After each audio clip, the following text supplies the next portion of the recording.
Hi friends, வணக்கம். Welcome to தினப்படி சமையல். இன்றைக்கி நம்ம பார்க்க போகிறது பீட்சா சாஸ். பீட்சா பண்ணுறச்சு அது மேலே பேஸில் ஸ்ப்ரெட் பண்ணக்கூடிய இந்த சாஸு ரொம்பவே சிம்பிளாக வீட்டில் பண்ணலாம். இதுக்கு தேவையான பொருட்கள் டிஸ்கிரிப்ஷன் பாக்ஸ்லேயும் கொடுத்துருக்கேன், பாருங்கள். இன்றைக்கி நான் 2 பீட்சாவுக்கு தேவைப்படுற அளவுக்கு தான் பீட்சா சாஸ் பண்ண போகிறேன். இதுக்கு 2 தக்காளி பழம் எடுத்து அதில் இருக்கிற கண் பகுதியை கட் பண்ணிவிட்டு அதில் ஒரு கிராஸ் மாதிரி போட்டுக்கலாம். அதே மாதிரி ஆனியன் வந்து ஒரு ஹாஃப் ஆனியன் தேவைப்படும்.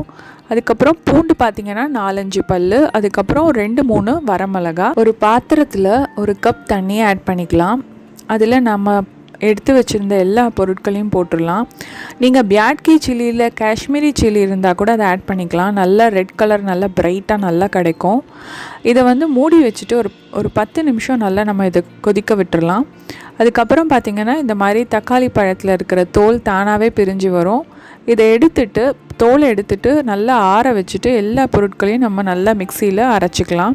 இதை கொஞ்சம் நல்லா ஃபைனாக அரைச்சிட்டாலும் சரி, இல்லை உங்களுக்கு கொஞ்சம் கொரப்பாக வேணும்னா அப்படியும் அரைச்சிக்கலாம். இதை வந்து எடுத்துகிட்டு நம்ம ஒரு பாத்திரத்தில் ஒரு ஸ்பூன் அளவுக்கு பட்டர் இல்லைனா நெய் விட்டுட்டு நல்லா அதை உருக்கினாவிட்டு நம்ம அரைச்சி வச்சுருந்தோம் இல்லையா, அந்த விழுதை ஃபுல்லாக போட்டுட்டு கொதிக்க விடணும். இப்போது நான் அரைச்சிருக்கிறது ரொம்ப கெட்டியாக இருக்கிறதுனால நான் இந்த மிக்ஸி ஜார்லேயே ஒரு அரை கப் அளவுக்கு தண்ணி விட்டு அதை அலம்பி அப்படியே நான் அதில் ஆட் பண்ணிக்கிறேன். ஸோ இதுக்கு தேவையான அளவு உப்பு, அதுக்கப்புறம் கொஞ்சமாக பெப்பர் தூள் போட்டுக்கோங்க, நல்லாயிருக்கும். ஒரு 3-4 நிமிஷம் இது நல்லா கொதிக்கட்டும். அதுக்கப்புறமா நம்ம வந்து மிக்சட் ஹர்ப்ஸுன்னு கடையில் விற்கும், இல்லைனா ஆரிகானோன்னு கடையில் விற்கும். ஸோ அது கண்டிப்பாக தேவை, ஏன்னா பீட்சா பண்ணுறச்சும் இது வேணும். அது ஒரு ஸ்பூன் ஆட் பண்ணிக்கலாம். அது போட்டுட்டு ஒரு 2 நிமிஷம் கொதிச்சா விட்டு 1 டேபிள் ஸ்பூன் அளவுக்கு டொமேட்டோ சாஸ் ஆட் பண்ணிவிட்டு நம்ம ஸ்விட்ச் ஆஃப் பண்ணிடலாம். இந்த டொமேட்டோ சாஸ் ஆட் பண்ணுறதுனால இதோட டேஸ்ட்டு இன்னும் கொஞ்சம் நல்லாயிருக்கும்.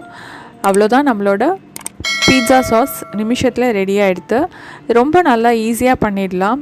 நீங்களும் இதை பண்ணி பார்த்துட்டு எப்படி இருக்குன்னு சொல்லுங்கள். உங்கள் ஃப்ரெண்ட்ஸ்கிட்டையும் இந்த வீடியோவை ஷேர் பண்ணிக்கோங்க.